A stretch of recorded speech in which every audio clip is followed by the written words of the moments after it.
right, let's meet two women in business for the week. Koforola Awoyera, founder, Dharkag Empire Limited, as well as Temitayo Akinola, founder and creative director, Firoti Designs. Okay, I wanted to be sure I pronounce that correctly. You know all these fancy names and beautiful names of this. Thank you, and welcome to the program.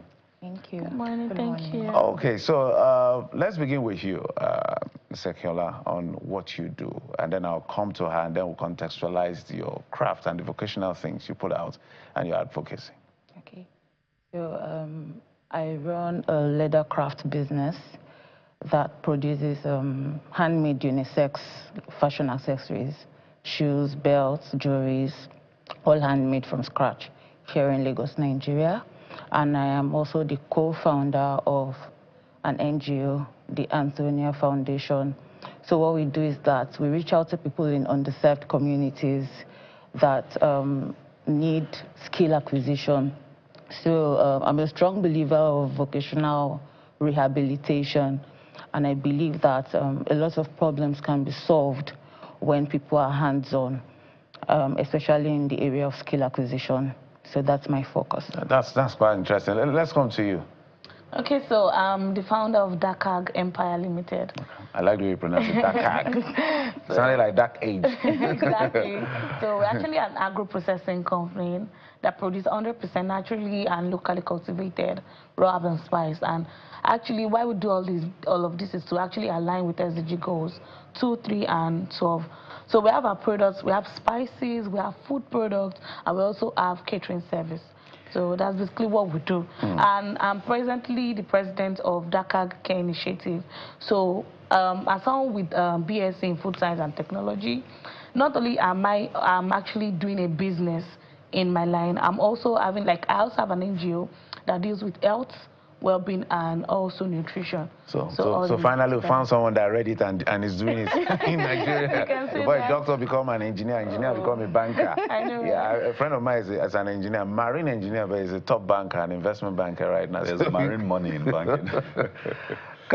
Yeah, it's quite interesting seeing where you operate in the value chain. So you operate in animal, sector of the the larger agric sector, but you deal with leather, the skins, hides, and the rest. It's about plants.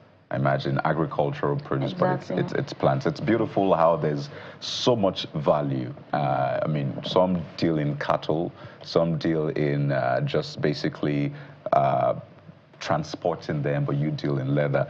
I am interested in how you link your business to the social or the NGO bit of it.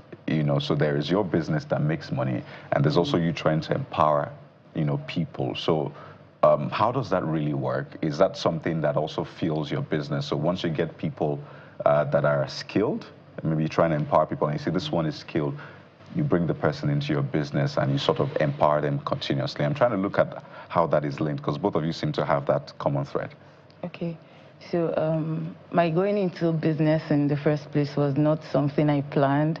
I wanted to go to school, finish, and then do my master's, PhD. I like to read a lot. Right. But, okay, the social stuff saying Nigeria happened. I'll try not to say that, but 5 years post-university, my results were still hanging in school. My project supervisor, a whole lot of things, and I had to stay at home for 5 years before going for my NYSC. So that period, and because I was special needs, even going to university was a miracle. It was not supposed to happen because of my health challenges at the time. So that was when I began to think that, okay, we should have an inclusion aspect to everything. And I cannot wait, because I couldn't get a job at the time. So I would have just sat at home brooding and feeling bad about everything that was going on. But I decided to learn handicraft, and I won't say I woke up one morning and said, okay, you know what, I want to become a shoemaker. No, I just started with things I had at home. I started learning on YouTube actually, because I couldn't even afford a proper training as at that time. So it was even the NGO that came first for me, because of my own personal story. I felt the need to help people, focusing on people at the bottom of the supply chain. So what we do now is because I train in and out of Lagos, so some of the people who have passed through our tutelage, we like to use them to encourage other people who are doing well in this field now, to encourage other people about what we do. So I believe that every business, every thriving business should have a CSR arm, no matter how little, and just start with your community. And that is what we do. And I am even focusing on teenagers a lot now, because I feel like if that foundation is balanced, we won't have to start repairing broken men. Amazing. I think your story is phenomenal. I'm tempted to ask you to call out your school. Yeah, I was almost asking, are you planning to institute a lawsuit against the person?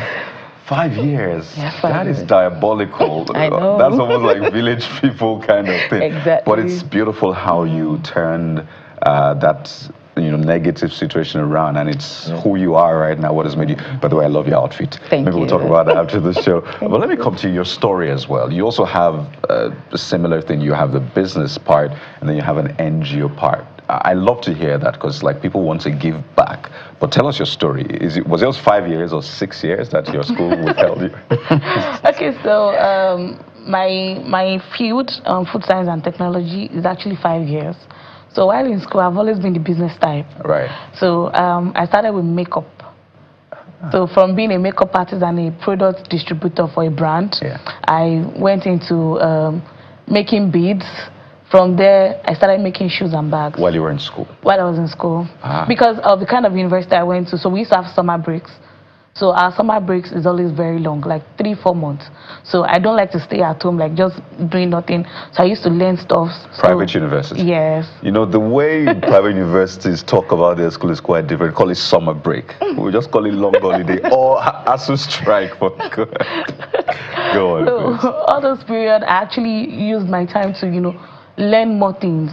I literally can do any business. If I decide not to do food today, I can actually take another business and start tomorrow. So from there, I think in my 300 level, I started catering for people. And that was my cousin's idea. She was like, oh, you know how to mix different things together. Why don't you just cater for my birthday party, which I did. So after university, I was like, okay, what should I do out of all the things I've learned? So I went for NYC, right? I did so many certification, health safety courses. So I was learning and I kept learning. But one thing that I knew that I must go back to was food. And they didn't withhold your certificate. Exactly. You didn't mention that They didn't withhold it.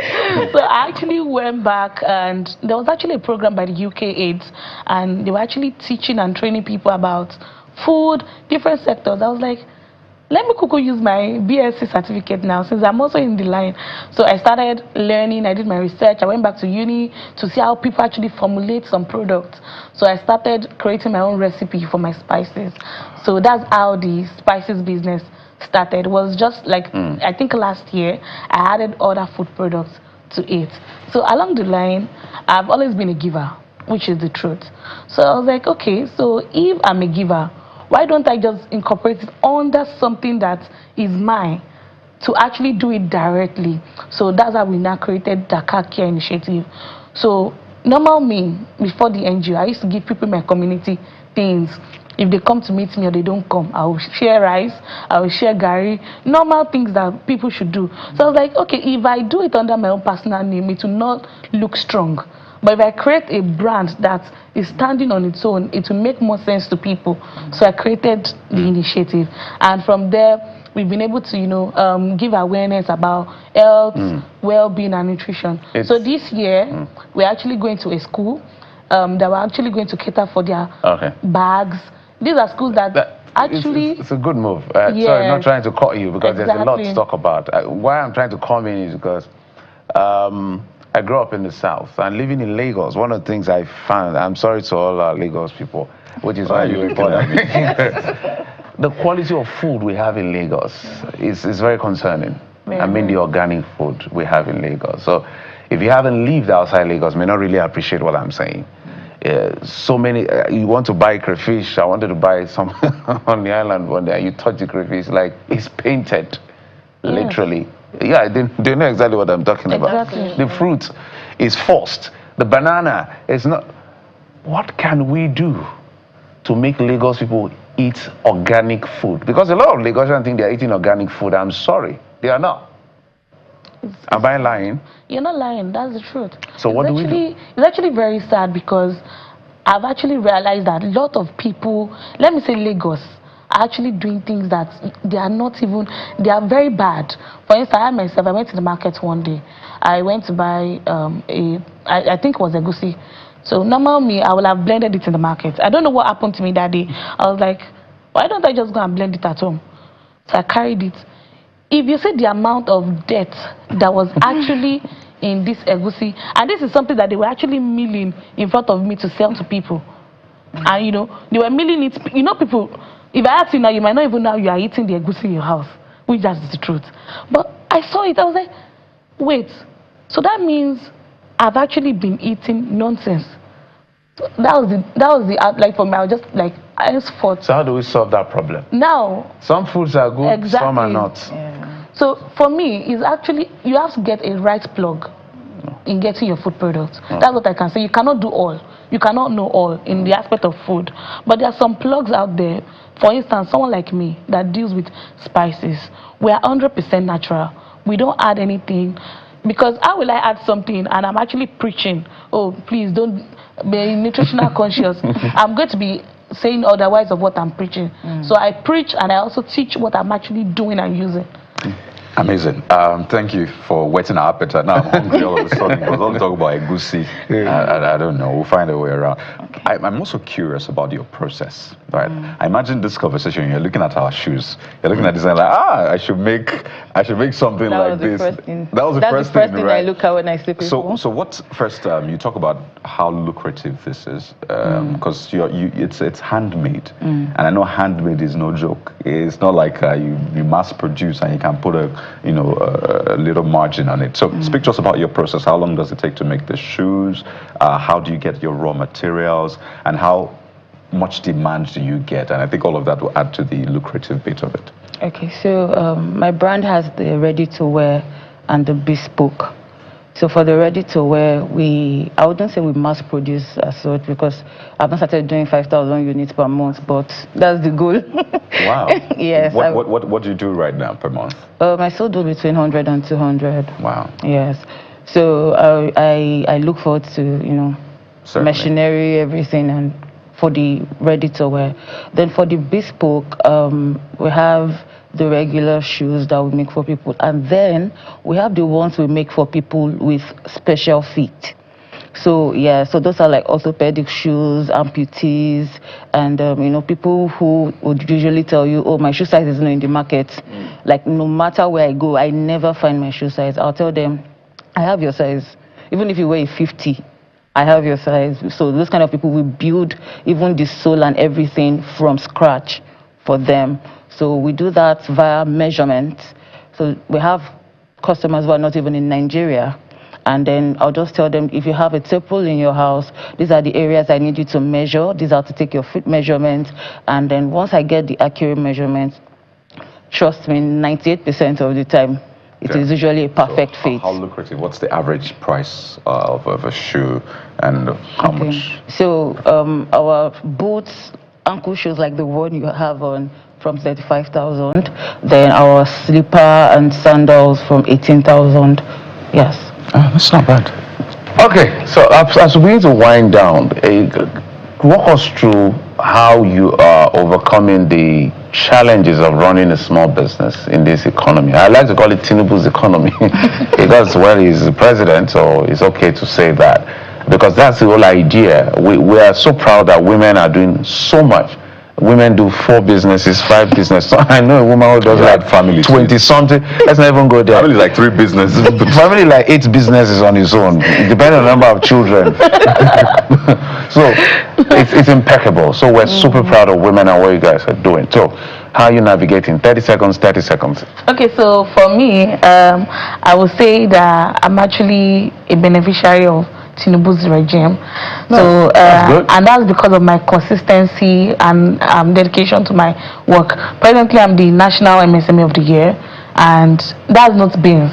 Anybody in our sector, like in business now, and you're just scaling up, you actually need such a recognition. And for the presidency to actually recognize our brand, it means that we're doing something very good. So that's one thing I always, say. So I would say anybody in business right now, you need to learn how to be consistent. You can never tell when the time is going to be yours. There's always a stage. But what are the people that are going to be on that stage? Is it going to be you? Is it going to be me? But you cannot get there unless you actually try. So shout out to the president on your behalf. Yes, But you didn't get the presidency recognition. No, not yet. Not yet, right? So So in 30 question. seconds. 30 seconds. Okay, so I'm very big on grant applications and organizations like the Academy for Women Entrepreneurs, the U.S. Consulate in Nigeria initiative, like Flourish Africa, Jami Fem in Nigeria and Co. They have helped me to upskill my business through grants and entrepreneurship training.